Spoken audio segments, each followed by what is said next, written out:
નમસ્કાર મિત્રો, ફરી એકવાર આપનું સ્વાગત છે કેરિયર ગુજરાતમાં. લાસ્ટ વિડીયોમાં આપણે મે ફર્સ્ટ વીકના કરંટ અફેર જોયા. આજે આપણે મેના સેકન્ડ વીક એટલે કે 8/5/17થી 14/5/17ના કરંટ અફેર જોઈશું. મિત્રો, શક્ય હોય તો આપ નોટ પેન સાથે રાખજો, કારણ કે જે કરંટ અફેર્સના પ્રશ્નો છે એની સાથે સાથે હું તમને સ્ટેટિક જીકે એટલે કે જે સ્થાયી જીકે જે કવર થાય ઓકે એના રિલેટેડ હશે એની માહિતી પણ હું તમને સાથે સાથે આપતો રહીશ. તો આપ શક્ય હોય તો નોટ ડાઉન કરતા રહેજો. તો શરૂઆત કરીએ પ્રથમ પ્રશ્નથી. તો પ્રથમ પ્રશ્ન છે, ફ્રાન્સના નવા પ્રમુખ કોણ બન્યા? ઓકે, તો હમણાં જે ફ્રાન્સમાં ઇલેક્શન થયા છે તો ત્યાં નવા પ્રમુખ તરીકે ચૂંટાઈ આવ્યા છે ઇમેન્યુએલ મેક્રોન. ઓકે, તો સાચો જવાબ છે સી. હવે કોને હરાવીને ઇમેન્યુએલ મેક્રોન પ્રમુખ બન્યા? તો મરીન લી પેનને. ઓકે, હવે સાથે સાથે એમની પાર્ટી પણ જોઈ લઈએ આપણે. તો ઇમેન્યુએલ મેક્રોનની જે પાર્ટી છે ઓકે, તો એમની છે નેશનલ ફ્રન્ટ. અને જે મરીન લી પેનની પાર્ટી છે ઓકે, તો એમની પાર્ટી છે EN માર્ચ. તો આટલું આપણે યાદ રાખીશું મિત્રો. ઓકે, ત્યારબાદ નેક્સ્ટ છે, ખાનગી સ્કૂલોમાં ફી પર નિયંત્રણ લાવનાર પ્રથમ રાજ્ય કયું બન્યું છે? ઓકે, તો આ તો તમને ખબર જ હશે મિત્રો, હમણાં બહુ ચર્ચામાં રહેલો વિષય છે કે જે ખાનગી સ્કૂલોમાં બેફામ ફી વસૂલવામાં આવે છે તો તેના પર નિયંત્રણ લાવવા માટે કોઈ કાયદો ઘડવામાં આવે છે. ઓકે, તો એ કયું રાજ્ય છે? તો ગુજરાત. ઓકે, ત્યારબાદ નેક્સ્ટ છે,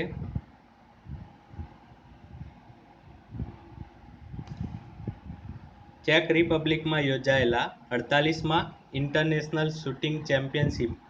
ઓકે, 48મો ઇન્ટરનેશનલ શૂટિંગ ચેમ્પિયનશિપમાં ઇન્ડિયાને ટોટલ કેટલા મેડલ મળે?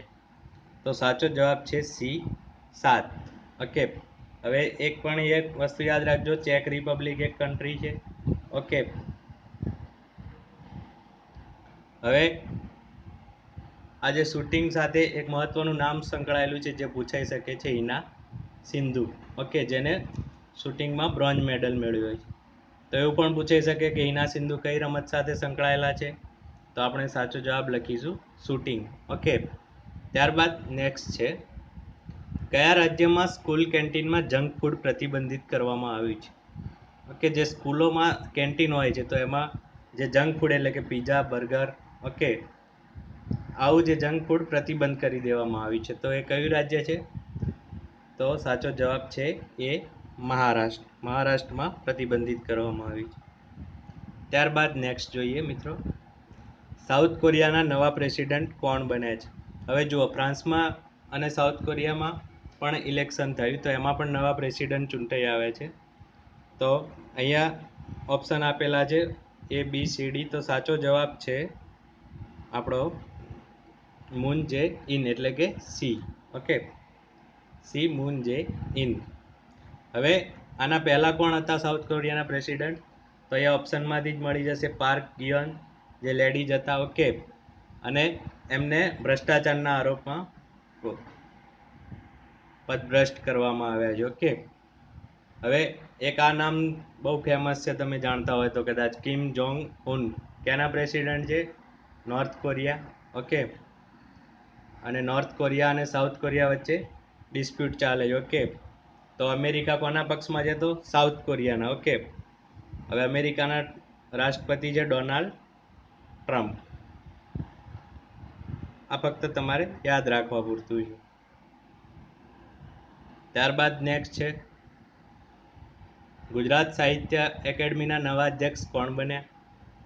તો સાચો જવાબ છે બી, વિષ્ણુ પંડ્યા. ઓકે, કોના સ્થાને બન્યા છે? તો એ છે ભાગ્યેશ ઝા. ઓકે, ભાગ્યેશ ઝાને રિપ્લેસ કરશે વિષ્ણુ પંડ્યા. ત્યારબાદ નેક્સ્ટ જોઈએ, નેશનલ બાસ્કેટબોલ એસોસિએશને ઇન્ડિયામાં તેની પ્રથમ એકેડમી ક્યાં ખોલી? ઓકે, તો આ બહુ મહત્વનો પ્રશ્ન છે. તો NBA દ્વારા જે એકેડમી ઓપન કરવામાં આવી છે તો કયા સ્થળે કરવામાં આવી છે? તો સાચો જવાબ છે સી, નોઈડા. હવે નોઈડા ક્યાં આવી છે? તો યુપીમાં. યુપીના સીએમ કોણ છે? યોગી આદિત્યનાથ. કઈ પાર્ટી? બીજેપી. ઓકે. હવે ત્યાંના ગવર્નર કોણ છે? તો રામ નાયક. ઓકે. અને સાથે સાથે એ પણ યાદ રાખી લો કે જે યુપીમાં બે ડેપ્યુટી સીએમ સૌપ્રથમવાર એવું બન્યું છે કે બે ડેપ્યુટી સીએમ બન્યા, તો કોણ કોણ છે? તો દિનેશ શર્મા અને કેશવ પ્રસાદ મૌર્ય. આપણે યાદ રાખીશું. ત્યારબાદ નેક્સ્ટ છે ગિફ્ટ આઈએફએસસી એ કઈ યુનિવર્સિટી સાથે ઇન્ટરનેશનલ ફાઇનાન્સ સર્વિસ ક્ષેત્રે સ્કિલ ડેવલપમેન્ટ માટે એમઓયુ કર્યા છે? હવે ગિફ્ટ એટલે આપણી ગુજરાતની જ છે. ઓકે, તો આ ગુજરાત માટે બહુ ઇમ્પોર્ટન્ટ ક્વેશ્ચન છે જે જીપીએસસીમાં પૂછાઈ શકે છે. તો પહેલાં તો ગિફ્ટનું ફૂલ ફોર્મ જાણો છો મિત્રો? Gujarat international finance tech city. Okay, તો આ ગિફ્ટે કઈ યુનિવર્સિટી ફાઇનાન્સમાં જે સ્કિલ ક્ષેત્રે એમઓયુ કર્યા છે? ઓકે, તો સાચો જવાબ છે D, Gujarat national law university. Okay, national law university સાથે ગિફ્ટે એમઓયુ કર્યા છે. ત્યારબાદ નેક્સ્ટ જોઈએ, કેન્દ્ર સરકાર દ્વારા નવા ડિફેન્સ સેક્રેટરી તરીકે કોની નિમણૂક કરવામાં આવી છે? તો આ સેન્ટ્રલ એપોઇન્ટમેન્ટ છે તો કદાચ પૂછાઈ શકે છે, એટલા માટે આ ક્વેશ્ચન મેં સિલેક્ટ કર્યો છે. તો ડિફેન્સ સેક્રેટરી તરીકે કોની નિમણૂક કરવામાં આવી છે? તો એ સંજય મિત્રા. ઓકે, આ બસ ફક્ત મિત્રો નામ યાદ રાખવાનું છે. ડિફેન્સ સેક્રેટરી તરીકે સંજય મિત્રાની નિમણૂક થઈ છે. ત્યારબાદ નેક્સ્ટ છે કવિન્દર સિંહ બિસ્ટ કઈ રમત સાથે સંકળાયેલા છે? ઓકે, તો અહીંયા ઓપ્શન છે બાસ્કેટબોલ, સ્નૂકર, બોક્સિંગ, કુસ્તી. તો સાચો જવાબ છે સી, બોક્સિંગ. ઓકે, હવે હમણાં કેમ કવિન્દર સિંહ ચર્ચામાં છે, કેમ આ પૂછાઈ શકે છે? તો તેઓએ એશિયન ચેમ્પિયનશિપ જીતી લીધું છે. ઓકે, કવિન્દર સિંઘે એશિયન ચેમ્પિયનશિપ જીતી લીધું છે. ઓકે, અને એશિયન ચેમ્પિયનશિપ જીતી લીધા પછી તેઓ વર્લ્ડ ચેમ્પિયનશિપ માટે સિલેક્ટ થયા છે. કઈ રમત માટે? તો બોક્સિંગ માટે. ઓકે, એટલા માટે કવિન્દર સિંહ ઇમ્પોર્ટન્ટ છે, કવિન્દર સિંહ બિસ્ટ. તો આપણે યાદ રાખીશું. ત્યારબાદ નેક્સ્ટ છે ખેલો ઇન્ડિયા નેશનલ સ્પર્ધામાં ગુજરાતને કેટલા મેડલ મેળવ્યા? આ એક બહુ અગત્યનો પ્રશ્ન છે જે હમણાં ખેલો ઇન્ડિયા નેશનલ સ્પર્ધા થઈ સ્પોર્ટ ઓથોરિટી દ્વારા, તો એમાં ગુજરાતને ટોટલ કેટલા મેડલ મળે છે? હવે ટોટલ પૂછાય તો યાદ રાખજો મિત્રો, એ 99 છે. ત્યારબાદ જો ગોલ્ડ પૂછાય તો ગોલ્ડ કેટલા મળ્યા છે? 30. સિલ્વર મળ્યા છે 25 અને બ્રોન્ઝ મળ્યા છે 44. આ ટોટલ થઈને થાય છે 99.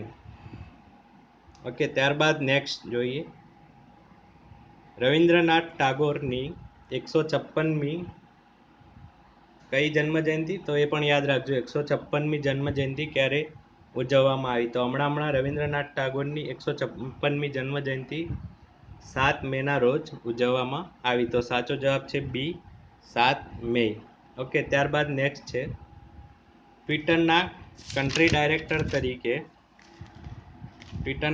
ડાયરેક્ટર તરીકે કોની નિમણૂક કરવામાં આવી? તો સાચો જવાબ છે સી, તરણજીત સિંહ. હવે કન્ટ્રી ડિરેક્ટર મીન્સ કે ટ્વિટરના જે ટ્વિટર ઇન્ડિયામાં ડિરેક્ટર તરીકે તરણજીત સિંહની નિમણૂક કરવામાં આવી છે. ઓકે, તો આપણે યાદ રાખીશું. ત્યારબાદ નેક્સ્ટ છે તાજેતરમાં અવસાન પામેલ ઉસ્તાદ રઈસ ખાન કયા સંગીત વાદ સાથે સંકળાયેલા હતા? ઓકે, તો ઉસ્તાદ રઈસ ખાન જેઓ હમણાં તાજેતરમાં અવસાન પામેલ છે, તો તેઓ સિતાર સાથે સંકળાયેલા હતા. તો સાચો જવાબ છે બી, સિતાર. ઓકે, ત્યારબાદ નેક્સ્ટ છે આંતરરાષ્ટ્રીય વૈશાખ દિન ક્યારે ઉજવવામાં આવે છે? તો આંતરરાષ્ટ્રીય વૈશાખ દિન 12 મેના રોજ ઉજવવામાં આવે છે. તો સાચો જવાબ છે બી, 12 મે. હવે આ કેમ ઇમ્પોર્ટન્ટ છે? તો આ દિવસ જે છે એ શ્રીલંકાના કોલંબોમાં ઉજવવામાં આવે. ઓકે, અને આપણા શ્રી માન્ય મુખ્યમંત્રી આ મુખ્ય આપણા વડાપ્રધાન જે નરેન્દ્ર મોદી છે, ઓકે, તો તેઓ આ વૈશાખ દિનની દિવસે ત્યાંની મુલાકાતે હતા, શ્રીલંકાની મુલાકાતે, ઓકે. અને સાથે સાથે તમને એ પણ જણાવી દઈએ કે નરેન્દ્રભાઈ મોદી જે આપણા વડાપ્રધાન છે એ આંતરરાષ્ટ્રીય વૈશાખ દિન નિમિત્તે મુખ્ય અતિથિ તરીકે તેઓને આમંત્રણ મળેલું, ઓકે. હવે તેના પ્રમુખ કોણ છે શ્રીલંકાના, તો એ પણ યાદ રાખી લેજો, મૈત્રીપાલ શ્રીસેના, ઓકે, મૈત્રીપાલ શ્રીસેના. અને તેના વડાપ્રધાન જે છે એ છે વડાપ્રધાન છે વિક્રમ સિંઘ, ઓકે, જે આપણે યાદ રાખીશું, વિક્રમ સિંઘ. ત્યારબાદ નેક્સ્ટ છે ઇન્ડિયાનો પહેલો બાયો રિફાઇનરી પ્લાન્ટ. સૌ પ્રથમ બાયો રિફાઇનરી પ્લાન્ટ ક્યાં શરૂ કરવામાં આવ્યો, તો એ સાચો જવાબ છે સી, પુણે, ઓકે. તો આપણે યાદ રાખીશું. તો બસ અત્યારે આટલા પ્રશ્નો સાથે આપણે ચર્ચા કરી. હવે આપણે નેક્સ્ટ નવા મેના જે 3rd વીકના કરંટ અફેર્સ છે એ લઈને મળીશું. ત્યાં સુધી મિત્રો આપની જે આગામી એક્ઝામ છે એના માટે બેસ્ટ ઓફ લક. સાથે સાથે એમ તમને જણાવી દઉં કે જો તમને અમારા વિડીયોમાં કોઈ ચેન્જીસ કે કોઈ સજેશન હોય તો પ્લીઝ કમેન્ટ કરો. સાથે સાથે અમારા વિડીયો લાઈક કરો અને અમારી ચેનલને સબસ્ક્રાઈબ કરો, જેથી જે પણ નવા વિડીયો અમે અપલોડ કરીએ છીએ, ઓકે, તો એની માહિતી તમને મળતી જાય અને કોઈ વિડીયોથી તમે વંચિત ના રહો, ઓકે.